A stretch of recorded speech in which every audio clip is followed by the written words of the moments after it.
Kumusta po kayo? Bago po ang lahat, first things first.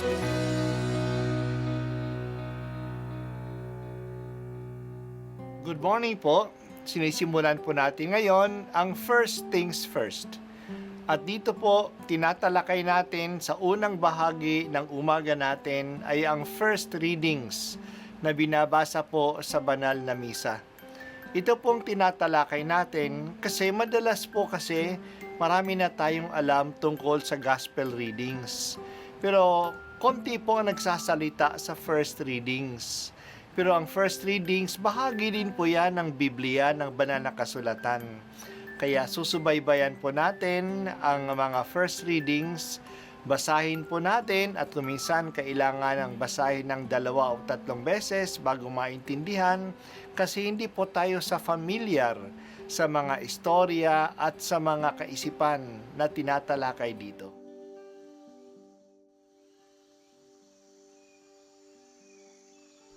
Ang pagbasa mula sa aklat ni Propeta Isaias.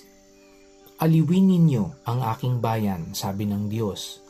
Aliwin ninyo sila.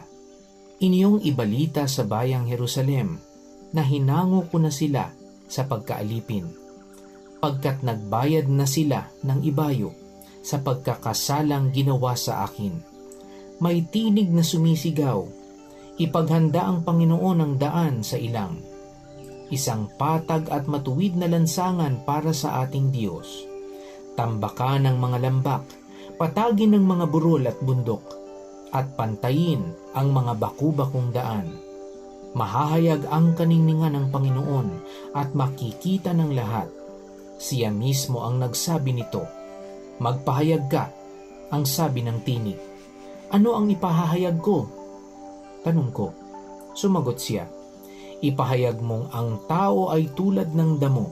Ang kaniyang buhay ay tulad lamang ng bulaklak sa parang. Nalalanta ang damo, at ang mga bulaklak ay kumukupas kung sila'y mahipa ng hangin. Ang tao nga ay tulad lamang ng damo.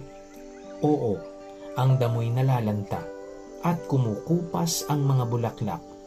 Ngunit ang salita ng Diyos ay hindi lilipas. At ikaw, O Jerusalem, mabuting balita ay iyong ihayag. Ikaw, Sion, umakyat ka sa tuktok ng bundok. Ikaw ay sumigaw, huwag kang masisindak. Sabihin sa Huda, narito ang iyong Diyos. Dumarating ang Panginoon na makapangyarihan. Taglay ang gantimpala sa mga hinirang. At tulad ng pastol, yaong kawan niya ay kakalingain sa sariling bisig. Yaong mga tupay kanyang titipunin, sa kanyang kandungan ay pagyayamanin at papatnubayan ang tupang may supling. Ang salita ng Diyos. Salamat sa Diyos. Ang pagbasa natin ngayong araw ay ang pagtawag sa propeta na hindi natin kilala ang kanyang pangalan. Tinatawag siya ng mga scholars na Second Isaiah.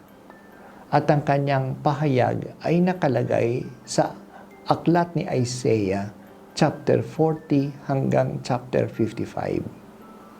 Siya ay nabuhay ng mga 200 taon pagkatapos ni Propeta Isaias, na nabuhay ng mga 700 years before Christ. Kung si Propeta Isaias ay nabuhay ng 700 BC, ito namang second Isaiah ay nabuhay ng mga 550 BC. Noong panahon ng pangalawang Isaías, ang mga Hudyo ay wala sa Kanaan. Sila ay napatapo na sa Babylonia. Sila ay discouraged at malungkot. Natalo sila ng mga Babylonians. Sinira ang lungsod ng Jerusalem at pinabagsak ang kanilang templo. Nasa dayuhang lugar sila ngayon. Pinadala ang propetang second Isaiah upang bigyan sila ng aliw. Kaya sinabi ng Diyos sa propeta na aliwin ang kanyang bayan. Nabayaran na ang kanilang pagkakasala. Matindi ang kahirapan na kanilang dinanas, kaya bayad na ang kanilang mga pagkakasala noon. Malapit na silang makabalik sa kanilang sariling bayan. Kaya patatagin na ang daan sa ilang. Tambakan na ang mga lambak at pantayin ang baku-bakong daan upang dumating na ang Panginoon na magdadala sa kanila sa kanilang bayan. Maniwala sila sa mensahe ng propeta. Ang tao ay tulad lang ng damo ng mga bulaklak sa parang na mabilis kumupas at itangay ng hangin. Pero ang salita ng Diyos ay mananatili. Ito'y hindi lilipas. Mangyayari ang kanyang mensahe. Kaya isigaw na niya sa tuktok ng bundok na narito na ang Diyos na makapangyarihan. Darating siya tulad ng isang pastol na kakalingain ang kanyang mga tupa at maingat na dadalhin pa uwi sa kanilang pastulan. Dahil sa mahal ng Diyos ang kanyang bayan, nagpapadala siya ng kanyang mga sugo, ang mga propeta, hindi lang upang magbigay ng babala sa mga tao, kundi upang palakasin din ang loob nila. Sa panahon ng pagkatapon sa kanila sa Babylonia, discourage ang mga Israelita. Wala na silang pag-asa na makabalik uli sa kanilang lugar. Kaya pinadala ng Diyos ang ikalawang Isaías upang bigyan sila ng aliw, palakasin ang loob nila, ibalik uli sila sa Diyos. Manalig sila.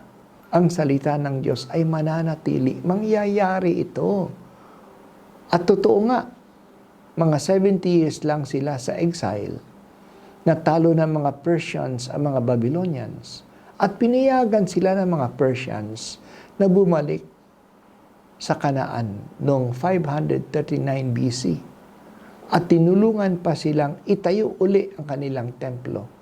Talagang maaasahan ang salita ng Diyos.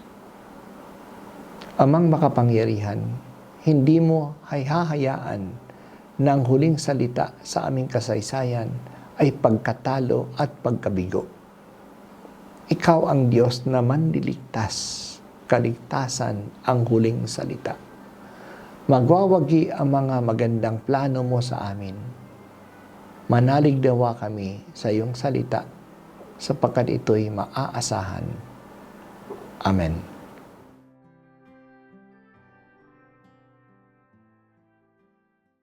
At ako po ay si Bishop Broderick Pabilio dito sa First Things First.